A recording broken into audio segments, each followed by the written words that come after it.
Paolo or what. Hindi ko alam kung anong communication nila or what. Ang sa akin lang, diniretso ko kay Aaron. And it was a question. It was a, kung sinagot nga ni Aaron, nasagot naman ni Aaron, boss eh. Ang sabi ni Aaron is, bawat isa may may ganun. Sabi ko, okay. Mabilis lang naman na masabi na merong, ako after that, tanungin nyo, tingnan nyo yung screen grab, hindi na ako nagtanong kung, kailan ang galit nila, kailan. Nung sinabing meron task na gagawin ng motor sa HP. Okay, ganito lang para hindi kayo mag-isip. Gusto nyo, yung mga nag-iisip ng hindi maganda yan, pati kayo utusan ko eh. Atty. Emil, pumunta ka ng Thailand bukas, may papasikaso ko sa'yo. Promise, pagdating mo doon, may pupuntahan ka. Sigurado. Tapos sasabihin ng iba, pati si Emil tumakas na. Payag ka? Siyempre hindi eh. Diba? Kumbaga sa akin kasi, napakamaling impression para sa inyo na kapag ganyan ang ginawa ng tao, parang pinagbawalan nyo yung tao na kayo pwede nyo gawin kung ano gusto nyo. Tapos yung tao na nasa ibabaw ninyo, hindi. Okay. Tony, hindi ako nakikipag-away. Okay na yun. At least nandiyan ka na kayo mag-away. Alam ko kung gaano ka sumusuporta dito hanggang ngayon, na-appreciate ko yan. Ang sa akin lang, gusto kong putulin to, nagkasalita ako, hindi lang para sa'yo, kung hindi para sa lahat. Okay? Nagiging good example ka lang kasi gusto kong mag-name drop. Actually, even si Nina, bakit kailangan ko yung name drop dito? Para mapigilan nyo yan. Dahil sa susunod yan, tuloy-tuloy na yan. Even ikaw, Mikey. Di ba yung mga ganitong klaseng issues na, ganito, ganyan. Iwasan nyo yan. Iwasan nyo yan kasi hindi kayo nakakatulong. Kung gusto nyo, dapat nyo ito, hindi nyo ba na-appreciate? Yung mga tinitiran nyo ng mga head AMs, ay yung mga tumutulong sa ating lahat. Yung ibang mga kapitalista ninyo or mga sub-AMs ninyo sa ilalim, sila yung nagpapacify. Dapat hindi nyo sisihin. Actually, ako yung memo na yan, may karugtong pa yan. Ako gusto ko sabihin dyan na walang liabilities kahit sinong ahente rito. Ngayon, kung ganyan ang gagawin ninyo, ako kasi kaya ako umattend sa meeting na to para sabihin sa inyo to.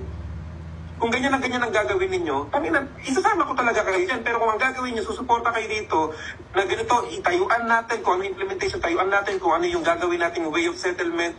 Kung gano'n ang gagawin natin, guys, magtutulungan tayo lahat. Guys, maniwala kayo, wala mapapahamak rito. Kuya Danny, sa'yo yung concern mo, simple lang, ngayon sabihin natin. Subukan nyo ituloy yan, hindi ako uuwi ng Pilipinas. Kapag ka natuloy yan, sisihin mo si Kuya Danny, sisihin nyo lahat si Kuya Danny, pati ko niya. Boss, hindi po ako nagdemanda dito. Kasama po ako. Nagdemanda. Hindi po ako nagdemanda, kasama po ako. Example lang, Kuya Danny. Yung pinasabi mo ba ako, pero alam ko na pala hindi ka nagdemanda, nakita ko yung letter na yan. Now, ang sabihin mo sa kanila, kung nagtatanong ka kung ano gagawin dito, kung kailan kayo magkakaroon ng meeting ulit, sabihin nyo sa kanila, nakausap mo si boss, kapag tinuloy niyo yung demanda, hindi niya gagawa ng paraan. Pero pag tumulong kayo, magagawa ng paraan yan. Make sense, guys? Yes. Tama? Yes, sinasabi ko kay Ako napaka-logical ko, napaka-pilosopo kong tao, kilala niyo ako lahat. Sinong tanga na dinimanda at pwede makulong ang magpapakulong? Sino? Diba? I-demanda niyo ako, nasa labas ako, paano kung hindi na ako bumalik? Sino magbabayad?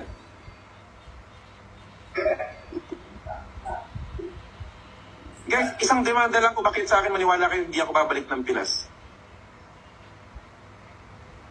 I-tolerate nyo, i-push nyo yung mga kapitalist nyo magdemanda, hindi ako babalik sa Pinas. Dapat alam nyo yun. Dapat kung meron kayong dapat protektahan dito, dapat ako yun. Yes. Hindi kayo dapat yung ang gagawin nyo, talagang didikdikin nyo ng didikdik operator to the point na mawalan na ng chance lahat. Naiintindihan nyo? Dapat common sense naman sana. Alam ko naman lahat naman kayo. Puta, lahat kayo napakalaki rito. Hindi birong income yung binibigay sa inyo rito. Lalo yung mga head dyan, puta, kala mo talagang katapusan ng nila. Dapat hindi ganun. Guys, utang na pera ito. Negosyo ito. Lahat may risk.